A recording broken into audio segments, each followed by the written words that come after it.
Bom dia, pessoal. Para a aula de hoje de fenômenos de superfície, eu vou abordar o tema polímeros. Esta aula vai ser um pouco diferente porque eu vou apresentar para vocês uma apresentação de uma palestra que eu dei recentemente no Instituto Federal de Santa Catarina. No final dessa palestra, eu vou mostrar para vocês algumas atividades em relação ao tema. Espero que vocês gostem da aula de hoje. Fiquem todos com Deus. Então, pessoal, a área de polímeros é uma área que eu tive 3 anos de experiência depois da graduação, depois eu fui pescar novos horizontes, né? Procurar por novos horizontes, trabalhei na área de biotecnologia com micro-organismos, que é uma área que eu gosto muito, e depois, no meu doutorado, eu voltei a trabalhar com polímeros na área de nanocompósitos poliméricos. Polímeros, a definição é um material, uma macromolécula, ou seja, uma molécula de grande tamanho, tá, que é composta por muitas partes pequenas. Então, a palavra polímero vem do grego, que significa muitas partes. Então, poli significa muitos e mero significa partes. Então, essas muitas partes que são moléculas pequenas se repetem, são unidas entre si nos processos de polimerização para formar uma macromolécula, que é uma molécula de alta massa molar, uma molécula grande. Então, essa massa molar alta dessa macromolécula origina-se da repetição desses segmentos pequenininhos ao longo de uma cadeia polimérica. Então, só para fazer uma analogia, para vocês entenderem melhor o que eu estou falando, é como se vocês observassem uma fila de pessoas, aqui eu tenho, né, uma fila de crianças, e como se cada criança fosse uma parte pequena do polímero, fosse um mero, né, cada um é um mero ou um monômero. E quando essas partes pequenas se repetem, se unem, formamos uma molécula maior, ok? Bom, então, tem algumas características que são interessantes, né, em relação aos polímeros. Essas macromoléculas, elas são formadas por esses monômeros, mas eles se unem por ligações covalentes. Por que isso? Porque geralmente as macromoléculas são de origem orgânica, né, então são cadeias compostas principalmente do elemento carbono, né, que possuem ligação tetraédrica, e a ligação no decorrer da cadeia são ligações covalentes entre átomos de carbono. Vez ou outra são inseridos outros átomos, né, oxigênio, nitrogênio, dentro da cadeia principal, mas sempre ligações covalentes que formam essas macromoléculas. Aí a gente pode pensar cada macromolécula polimérica como um macarrão.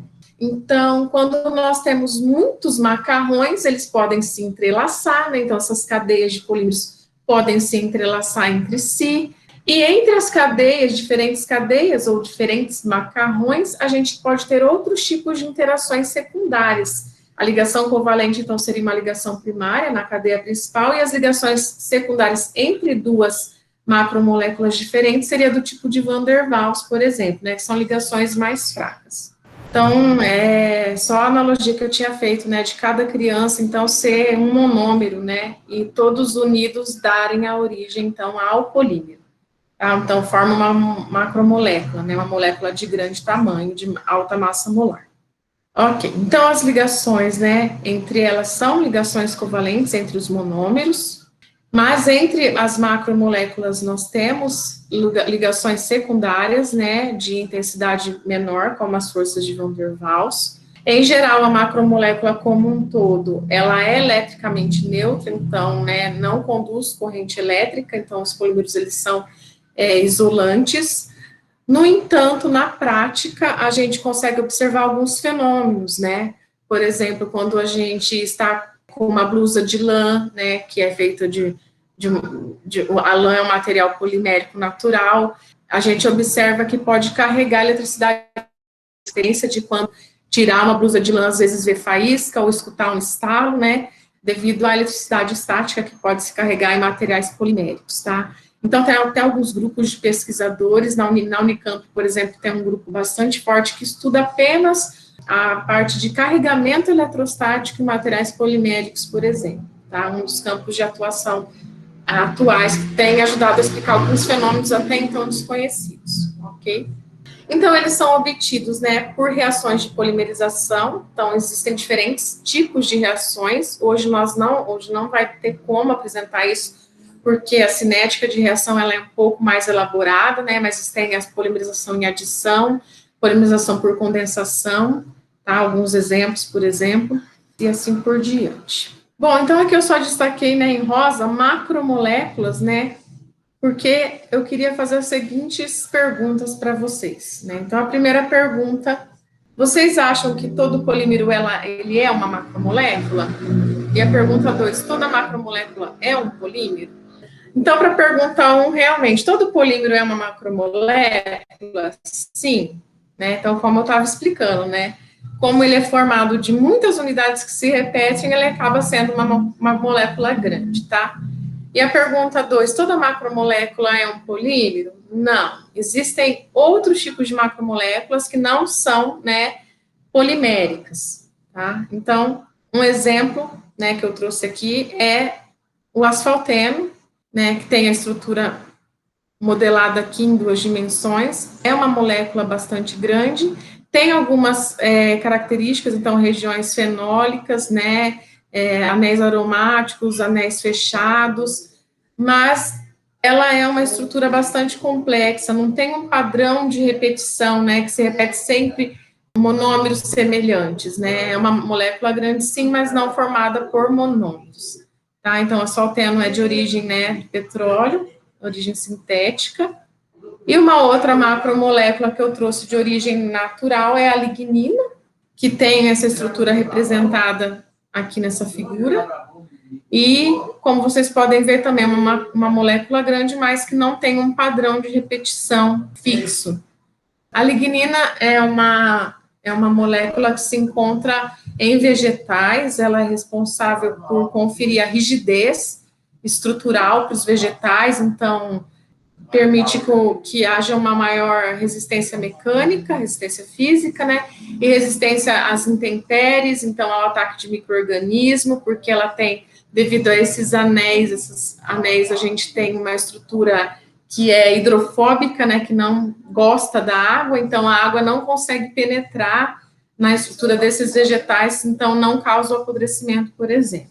Então aqui é uma representação da lignina de eucalipto, e cada vegetal tem uma estrutura de lignina diferenciada, e até mesmo no mesmo vegetal, às vezes, regiões diferentes, a gente tem uma lignina diferente, tá? Então, realmente, a resposta, né, para a segunda pergunta, né, se toda macromolécula é polímero, não é. Nós temos moléculas não poliméricas.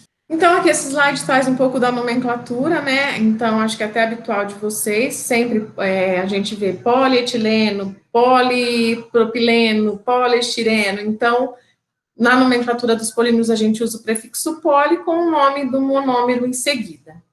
E, às vezes, existem expressões, né? O monômero ele é caracterizado por uma expressão. Então, por exemplo, cloreto de vinila, né? Então, fica policloreto de vinila.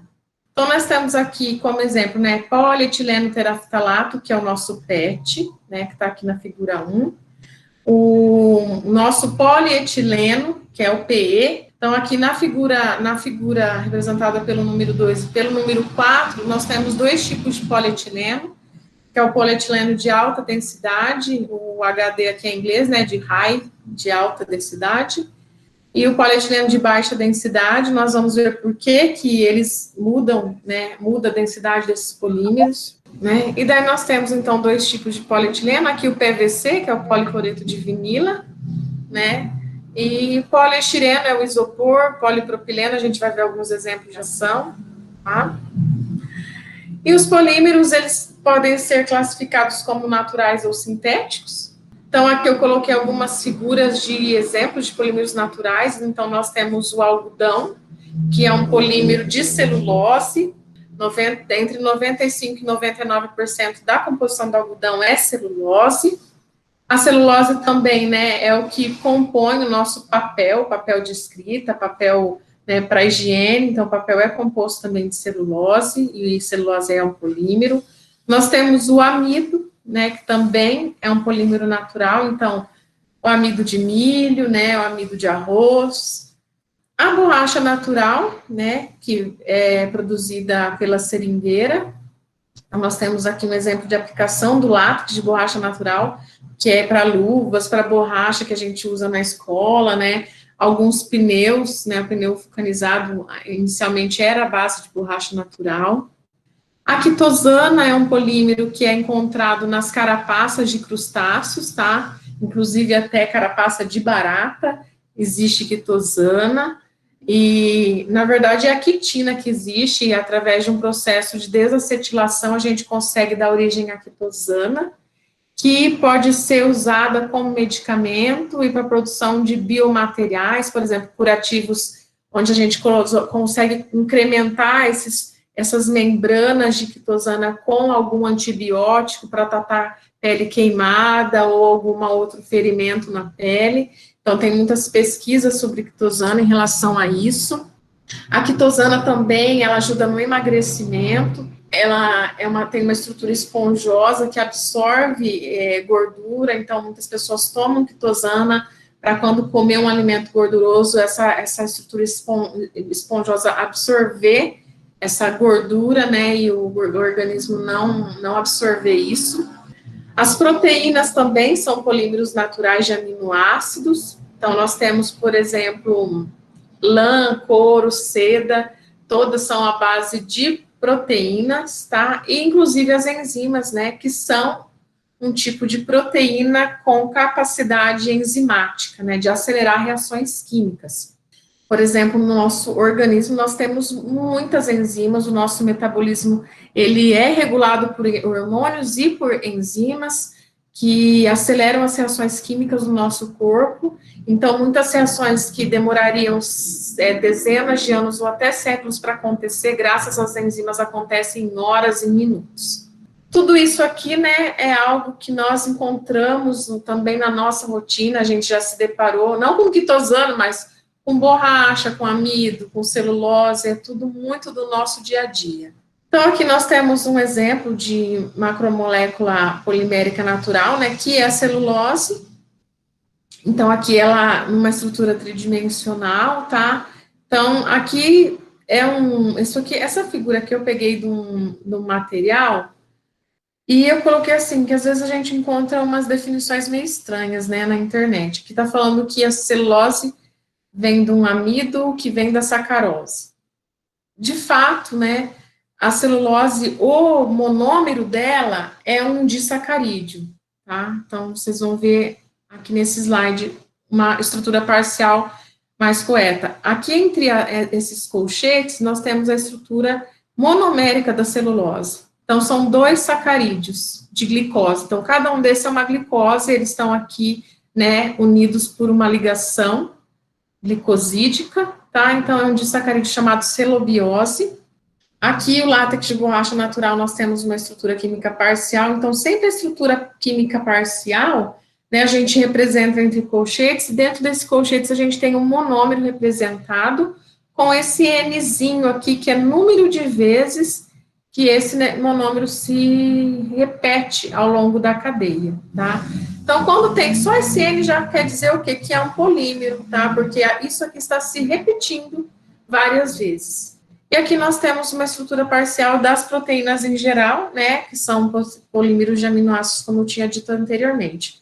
Onde eu tenho uma estrutura com uma função ácido carboxílico unida a uma estrutura com a função amina, né? Então, por isso que é aminoácidos, amino do grupo amino e ácidos do grupo ácido carboxílico, tá? Então, nós temos a ligação aí peptídica para formar os aminoácidos em geral. E daí, cada aminoácido muda conforme o grupo R, esse R sim muda. Ok. E agora, polímeros sintéticos. Então, geralmente, são polímeros fabricados, né, com matéria-prima de origem petroquímica. Então, nós temos as poliolefinas, polietileno e polipropileno, os polímeros vinílicos, né, então aqui tem o disco vinil, que é feito com PVC, né, aqui nós temos polietileno e polipropileno, né, então cadeiras, garrafas, né, das poliolefinas, O poliestireno também é um polímero vinílico, né? Então, o poliestireno é o que faz o isopor, então essas caixinhas aqui, embalagens para armazenar o alimento de forma que ele permaneça mais quente por mais tempo. Aí os polímeros acrílicos, então tem o polimetrilato de metila e acrilato de butila como exemplos, mas existem vários outros. Então, eles são responsáveis, por exemplo, no látex polimérico, que compõe a formulação das tintas à base d'água, por exemplo. E aqui nós temos, né, um tecido de poliéster, que é aqueles lenços que a gente usa na cabeça, né, como bandana ou no pescoço para enfeitar, é um tecido mais leve. A poliamida já é um tecido mais incrementado, mais reforçado, que é para as calças de ginástica. E poliuretano, né, então nós temos espumas de poliuretano para fabricar colchões, para isolante térmico em construções. Aqui uma esponjinha, né, de lavar louça, que a gente, com certeza, quase todo mundo tem uma em casa. Bom, então, como eu tinha dito antes, a cadeia principal do polímero geralmente é composta de carbono, né, e eles vêm de estruturas, monômeros, com ligações insaturadas, como o exemplo do etileno e do acetileno. Porque quando eu vou fazer a reação de polimerização, quando ela acontece, uma ligação aqui tem que ser quebrada, né, para poder se ligar a um átomo vizinho de um outro monômero. Então, por exemplo, aqui, né, nós temos o cloreto de vinila, tá, com uma ligação dupla, então, uma delas está representada na cor vermelha, então, através, né, de um catalisador ideal ou de um iniciador de reação, que pode ser um radical livre, essa ligação se quebra, então formando uma ligação simples no monômero, e a outra ligação permite, então, essa ligação dupla que se rompeu permite que eu ligue um monômero ao outro. Então, aqui, né, eu coloquei como exemplo PVC e aqui o estireno, tá? Também uma dupla ligação se rompe para formar o poliestireno. Então, aqui tem alguns exemplos do etileno reagindo com diferentes, né, compostos, às vezes átomos, né, algumas funções orgânicas e dando origem, então, a diferentes polímeros. Polipropileno mais o oxigênio, por exemplo, dá óxido de propileno. E assim por diante, nós temos as várias, então, os vários polímeros que são originados.